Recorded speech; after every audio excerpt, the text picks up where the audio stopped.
This is the Mighty OB'a here on clbTV and 1080 AM WFO Radio and the internet at WFOAM.com with our weekly sports update. A lot going on in the world of sports. Just want to make a few comments on LeBron James' return to Cleveland.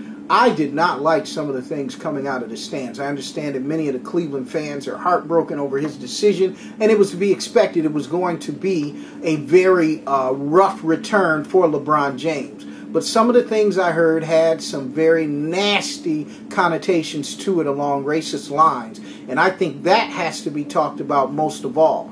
That these players are free agents. They've won free agency. They've made a decision. It's okay to be a fan, but when you cross the line where you're trying to make a connotation against a man's gender or his racial background, I think is a little bit too much. These things cannot be accepted in the sports world. Hey, the Buffalo Bills are moving forward. As I told you, I think this is a much improved team under Chan Gailey. He's done an excellent job, though basically the wins and losses have not added up to as such. But this is a very competitive, a very entertaining team, whereas people are starting to take notice around the country.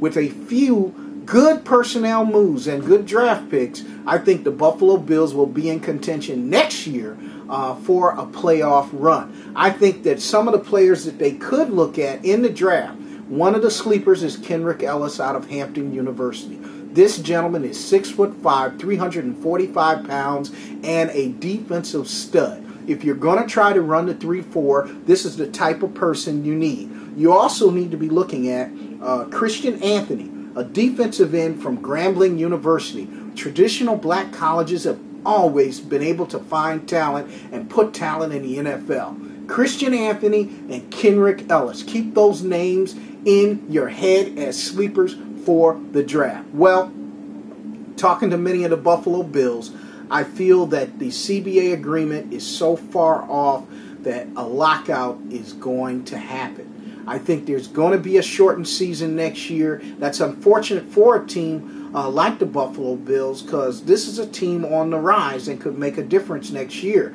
But unless this CBA agreement is hammered out and things are put in place to get this done, I just can't see this happening for the Buffalo Bills. One of the biggest contentions is the 18-game season. I can't see any NFL player supporting this. And for anyone to think an 18-game season will help benefit you, you are fooling yourself. 16 games is way too much for this type of sport.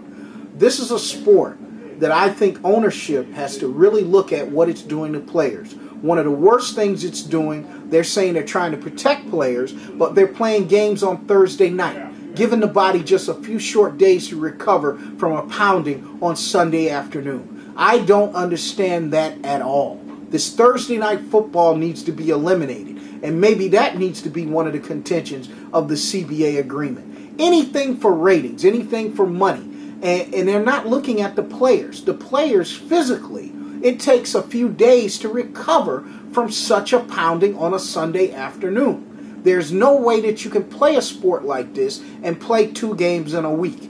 This is ridiculous. It is a bad move by the NFL. It is something they need to eliminate. I don't even like the Thursday Thanksgiving schedule. That was the only time they used to do this, where it was just a couple of teams doing this. But now they're trying to do it right after, before Thanksgiving and right on to the end of the season. They're doing Thursday night football. Thursday night football needs to be eliminated, and that needs to be one of the contentions of the CBA agreement. You need to protect the physical health of the player in order for this sport to continue to prosper.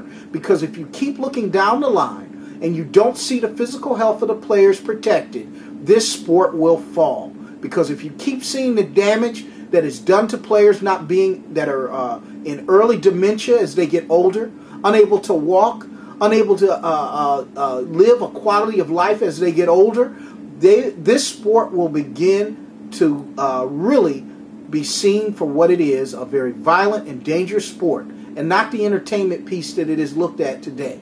They need to protect the players more. Whatever CBA agreement there is, it needs to be more pro-player and less pro-owner.